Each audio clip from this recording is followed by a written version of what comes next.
each person has a destiny that's actually crucially important, and that in the pursuit of that destiny, they start to see what is associated with the highest orders of meaning.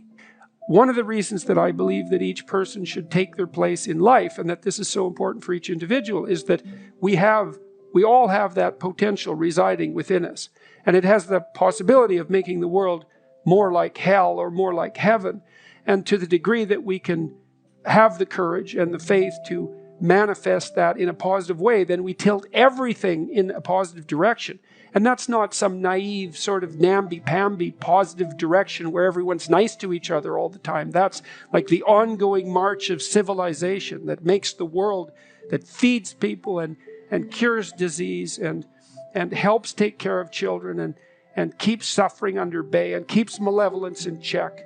And that's all part of that divine capacity that people have. And religious systems are an attempt to communicate that across the centuries. And it's not an easy thing to divine from them, but it's a very important thing to understand. And I really do believe that you leave a hole in the world if you don't fill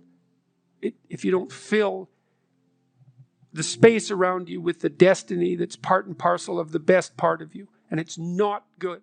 You have to have two senses. You have to have a sense of how terrible the world is and could be. And then you have to decide that you're going to move away from that as much as you possibly can, at least to move away from that.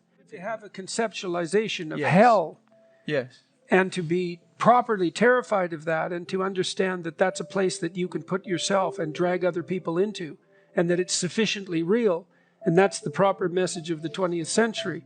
And then to think about how you might improve yourself incrementally so that that probability decreases, and then you can start to develop a vision of what things might look like if they were better, and strive towards that.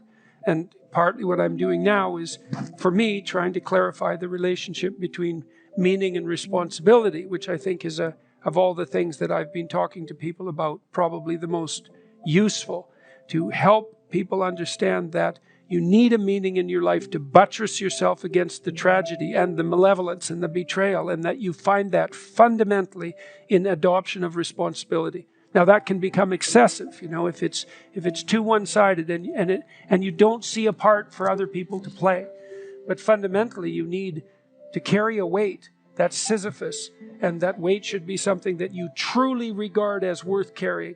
It justifies the sacrifices, it orients yourself in life, it provides you with a sense of meaning, it constrains your anxiety, gives you a certain amount of dignity, and it puts the world, it moves the world forward in a better manner. And I do believe that each of us every day decide with every decision whether we're going to make the world a better place or a worse place. And so that's meaningful for me. That's the essence of what I believe meaning to be, the instinct that orients you towards proper action in the world. It's the most real thing there is. One of the things that people don't understand too, it's not laid out very clearly, is that a virtuous path, so that would be one that's oriented to some higher order goal, is a lot more difficult and requires a lot more courage and discipline and strength than an impulsive criminal path, even though there's a certain romance that's associated with that. That's probably better than hiding in your mother's basement, but that doesn't mean it's the highest order way that you can possibly be.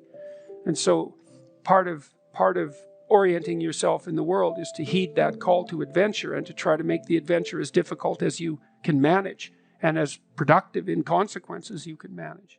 Some people just die, and horribly. Yeah, life's rough, no doubt about it. And if good luck comes your way, then you should be grateful for it. And if happiness manages to manifest itself, you should be grateful for that too. Well, I think the deck is stacked against everyone to some degree because life is very difficult and we all die. But some people do have it harder than others. And all of us have it very hard at some times in our lives. It's like, well, what's the alternative? You take responsibility for that and try to struggle uphill, because the alternative makes everything worse. It's not like it's fair. I know perfectly well that people have brutal lives. I've been a psychotherapist for 20 years. I've seen things you can't imagine, horror shows that you can't fathom, and people who have been hurt in so many ways, so many dimensions. It's like, bitter? Should they be bitter? Should they be resentful? Should they become violent? These things don't help. They have to struggle uphill despite their excess burden. And it's responsibility, not guilt. It's not necessarily their fault. We've been fed this unending diet of rights and freedoms, and there's something about that, there's something about that that's so pathologically wrong. And people are starving for the antidote, and the antidote is truth and responsibility, right? And it isn't because that's what you should do in some I know better or someone knows better for you what you should do sense. It's that's the secret to a meaningful life, and without a meaningful life, then all you have is suffering and nihilism and despair and all of that and self-contempt, and that's not good. And so it's necessary for men to stand up and take responsibility, and they all know that and are starving for that message. And the message is more that that's also a good thing to stand up and take responsibility, because you're cursed so much now from when you're young with this notion that your active engagement with the world is part of what is destroying and undermining the planet and adding to the tyranny of the social systems. It's like, how about not so much of that, hey? Because it's too soul deadening. It's anti-human right to the core. And my sense instead is that, if you were able to reveal the best of yourself to you in the world, that you would be an overwhelming force for good, and that whatever errors might be made along the way would wash out in the works. And that's the other thing that you see in the Abrahamic stories, because Abraham is not a perfect person by any stretch of the imagination. He's a real person, and he makes mistakes, but it doesn't matter. The overarching narrative is, maintain your covenant with God, and despite your inadequacies, then not only will you prevail, but your descendants will prevail. It's like, great, that's really good news, So it's been really something to see that in the stories. Part of your goal, if you want to take your place in the hierarchy properly, is to be a good person. And that was the argument I was trying to make in the chapter. Not that you're supposed to be like the most brutal crustacean on the block.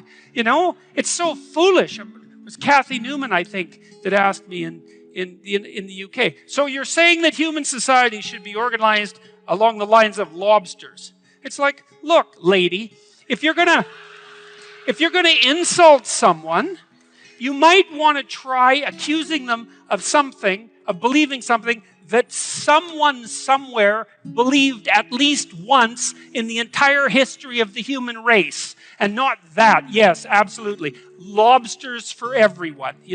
That's how, what I was trying to make the case was that we have this very old system in our nervous systems, which is very old, which keeps track of where we are in hierarchies, and that regulates our emotions because of it, because it's really important to you and you and you and you, if you're not completely bloody psychopathic, that you have a place in a social hierarchy and that you're admired and respected and valued by other people. And it's so important that the neurochemical system that keeps track of that regulates your other emotions, so that if you're low on the totem pole because, well, for whatever the reason happens to be, sometimes you deserve it, sometimes it's accidental, sometimes you've been hurt. There's lots of ways that this can happen.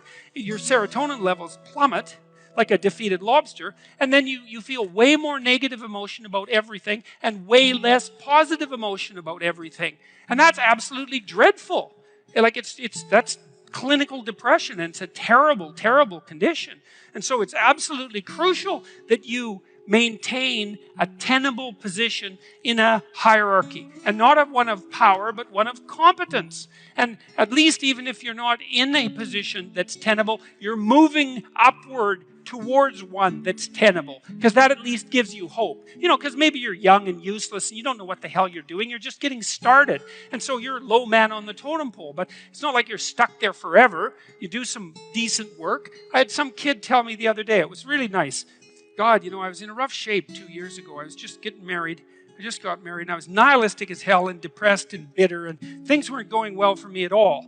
And I was unemployed, and one of my friends got me a job. And he said, I didn't really like the bloody job. I didn't want to have the job, and I was kind of dragging my ass to the work and not doing it well. And I listened to one of your lectures, and it said, look, if you haven't got anything going for you, but you have a job, don't quit your job. Whether you hate it or not, it's like, man, that's what you're hanging on to the edge of the world with your fingertips, you know? Don't let go. Oh, if you can find a better job, okay, fine. But you don't just quit, because then what? You're done.